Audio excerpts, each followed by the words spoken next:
Стадион. Емисија за вашата вистина. Би имало рудник хипотетички, би се извршила експлоатацијата, која што ќе трае нели одреден број на години и потоа што правиме. Во сите стратегии претходно и на бившите системи во кои што била Македонија, Валандово важи за еден од најземјоделските краеви, краишта и во бивша Југославија, така да компаративната предност на нашата општина е позната и мислам дека таму не треба да има никакви ни дилеми, ниту пак компромиси. И развојот во иднина треба да се базира нели и на новите времиња, но апсолутно во срцето на тој развој, практично крвотокот на тој развој да биде земјоделието. Каква е структурата моментално? Имате индустријски парк, зона некоја, имате претежно во структурата на буџетот се слеват пари од земјоделието или има и конфекција претежно, има нешто круасан, некоја грчка инвестиција? Валандово години наназад, зборувам за дури пред 90-тите, имало развиена индустрија, но последните 20 години практично реорганизацијата, приватизацијата на голем дел од индустриите не се случува правилно и во корист на граѓанството, и затоа во моментот можеби Валандово бизнис стои недоволно развиено, но сметам дека тие процеси кои што посебно последните години ги работиме на вистина суштински и темелно, многу брзо ќе го дадат резултатот. Во моментот Валандово исто така има две индустријски зони, има преработувачки капацитет, конзервна индустрија која што е во топ 100 извозници, имаме компании кои што произведуваат круасани, во моментот исто така земјоделски преработувачки капацитети, а многу брзо, бидејќи е административно средена целата постапка, но знаете, многу често во Македонија има и избори и последната година и пол и пандемија. Не успеавме до сега да ги објавиме новите индустријски зони, една комплетно нова индустријска зона која што е со намена само за земјоделие, значи за развој на земјоделски преработувачки капацитети. Фолкфест Валандово не поминува ниту една македонска свадба, значи е темелен во македонскиот идентитет. Да, со фестивалот направивте пауза поради сега оваа година ќе се одржи. Вака. Исто така, најверојатно нема да се одржи како и минатата година, бидејќи ние сакавме Фолкфест Валандово да го вратиме во месец мај. И го вративме. 2 години поред се одржуваше во месец мај, кој што беше изворниот месец кога фестивалот се одржуваше од самите своји почетоци. Претходните неколку години беше ставен на есен во месец октомври.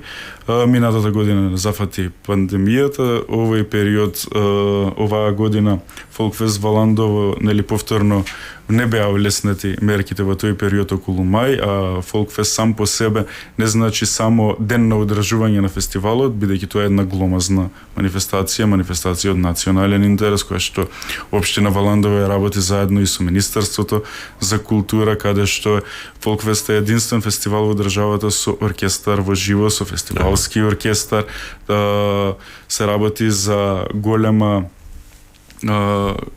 група на луѓе кои што се присутни и на сцена и зад сцена, и пеачи, музичари, па и публика, бидејќи го вративме не гласањето да биде преку телевоутинг, туку изворно како што било претходно, да може публиката присутна во летната сцена, тоа е сега во концертната фестивалска сцена, Јанко Узунов да гласа. И уште еден момент што не ми дозволи да правиме импровизација оваа година со фестивалот е што ни следи 35-тото јубилејно издание на фестивалот, и сметам дека тоа треба да биде направено на модерен, софистициран начин и начин кој што најдобро ќе опише целата историја 35 годишна на Фолкфест Валандово и на песната. Костаин Танчев Динка, и тој е од Валандово, професорот. Да. велите демократија, не ви го бентиса логото за независноста. 30 години МК Северна Македонија. Па, како да кажам, секој може да има свое мислење, може би и мене лично нели не ми се допаѓа и апсолутно го почитувам мислењето на нашиот сограѓанин, така да во прашање се таму и вкусови, може би лично и на мене не ми се допаѓа. Така да го поздравувам секое мислење. Музеот ви е проблем. Истар Марвинци е познато археолошко наоѓалиште локалитет. Па и голем дел од артефактите во Скопје да се вратија. Се од на ниво на Валандово. музејска збирка е музеот никако да го... Што се случува сега? Па сметам дека и во полето на културата оваа држава треба да направи многу похрабри чекори. И таму изминатите години се случуваа нели многу процеси кои што значеа дури сквернавање на сите тие и монументални објекти, а исто така и артефакти. Сметам дека Валандово како општина е спремна да има свој национален музеј кој што ќе биде стациониран во нашата општина. Бидејќи потенцијалот го поседуваме, а и голем дел од наоѓалиштата се наоѓаат во Валандово, а и во моментот оние кои што се наоѓаат во Скопје се со артефакти кои што се од наоѓалишта на територијата на општина Валандово. Голем дел од прашањата не ни одговоривте добро. не ни заслужуваат одговори, инаку Дејан Бошков може секојдневно да комуницира со мене, така да може и сите прашања кои што не ги постави, да ги постави, доколку сака може да ги постави и јавно. Јас за да не узурпирам, пошто сме и при крај со емисијата, ќе се обидам на повеќе од неговите инсинуации и небулози кои што беа изнесени, да одговорам кратко. Тој поставуваше прашање за ФК Победа. ФК Победа и во моментот функционира пред се преку младинските категории и самиот тој си рече дека претходно го раководеше клубот, во исто време беше и директор на јавното комунално претпријатие. Не сакам да коментирам на кој период финансиски и формално правно работеа законски, навистина не би сакал да се занимавам со неговите шпекулации, но треба да кажам дека на почетокот од доаѓањето на мандатот беа издвоени средства од буџетот од сите граѓани на општина Валандово за враќање на голем дел од наталожените долгови кои што беа направени во тоа време и општината и јас лично имаме план за развојот на ФК Победа и тоа не треба да биде направено. Сте ги намалиле парите за наместо ветувањата, дека ќе ги зголемите вие за спортски активности, спортски клуби?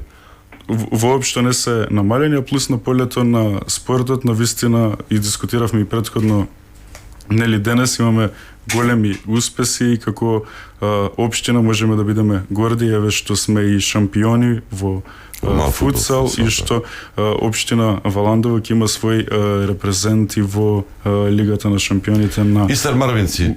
Да. Немало искупување подолго време. Мислам таму беше кажана една таква небулоза што е смешно да не излезат некои антички.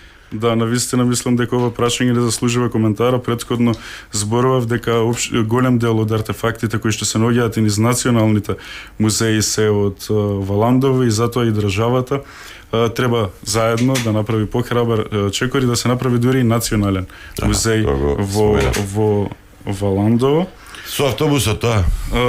Вака, градоначалникот на општина Валандово и ден денес не користи средства, дневници и сите тие работи кои што законски му следуваат. Јас имав ветување за јавен локален приградски превоз кој што е исто така целосно подготвен, но поради рестрикциите кои што беа поради корона кризата и кои што мораме да го прилагодиме со нашата легислатива, а таа вика дека мораме да го вклучиме и школскиот превоз овде. Не се реализираше, например, ни беше планирано 2019 година, но ќе се реализира и таму е апсолутно се подготвено. 5 локации по 50 фирми, 500 вработувања. И за тоа дискутиравме денес.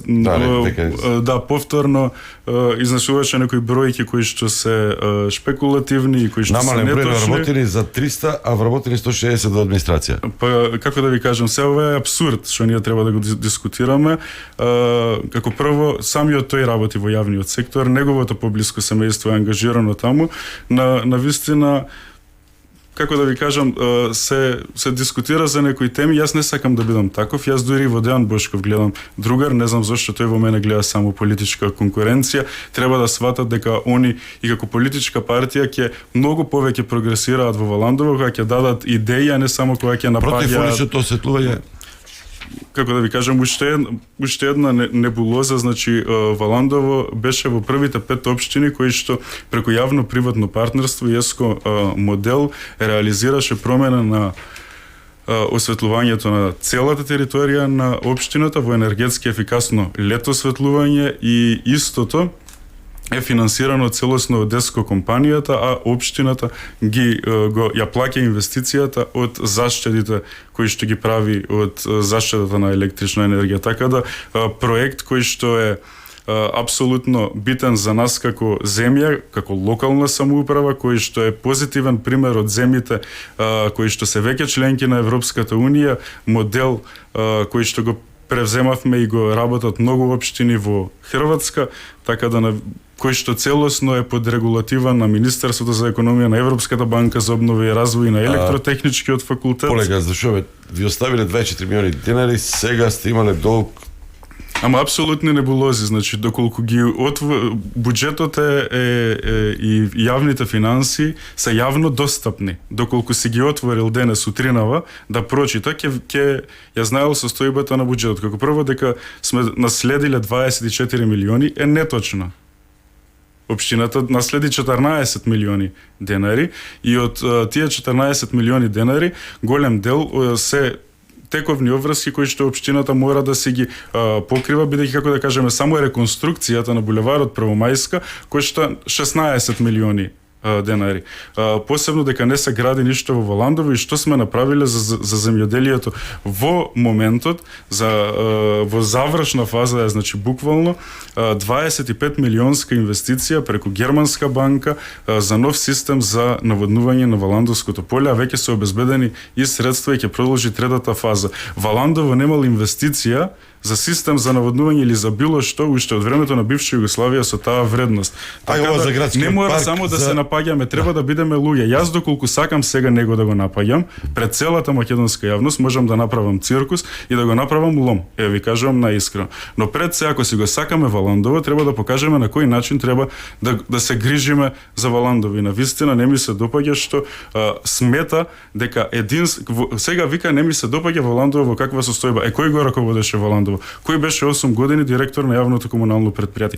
Кога бевме претходно? Во негово време вели 34, сега имало колку вработени? 70. Навистина. Да, но јавното комунално предпријатие во моментот превзема ингеренции по други населени места во општината. Претходно се грижеше само за Валандово, а сега се превземени ингеренциите во бојмиските населени места и во сите, како што треба да биде во закон. И се надевам дека многу брзо ќе го истераме тоа целосно, како што треба да работиме и јавно, и транспарентно, исто така и да се грижиме за граѓаните. Тоа не го разбрав. Да кажете за објектот во градски парк, што се. Па навистина тоа јас не го разбрав, бидејќи беше на крај, но тоа беше и наше ветување да направиме една модерна, исто така и автентична реставрација на централното градско подрачје и да ја вратиме Валандовската чаршија да пулсира како во своите најдобри времена. Јавни анкети не правите, а се палите со транспарентност. Ма навистина, нивните советници кои што се представници на граѓаните во Советот не даваат идеи во општина Валандово. На секој можен начин влезете во општината, постојат начини за комуникација со граѓаните и табли во кои што пишува ние сме овде, порака до секој еден граѓанин за граѓаните, а не граѓаните тука за нас. И навистина многу жалам што човек на човек еве се докажува му е волк, место да бидеме пријатели. Дејан Бошков мене може да ме добие уште денес и да ми каже многу работи. Ако го сака Валандово, ако ја сака власта во Валандово, ќе се однесува како што се однесуваше денес. Ево јас му ја поклонувам уште утре, нека го води Валандово и нека направи се што мисли дека може да направи, но не ми се допаѓаше начинот на кој што дискутираше. Стадион. Емисија за вашата вистина.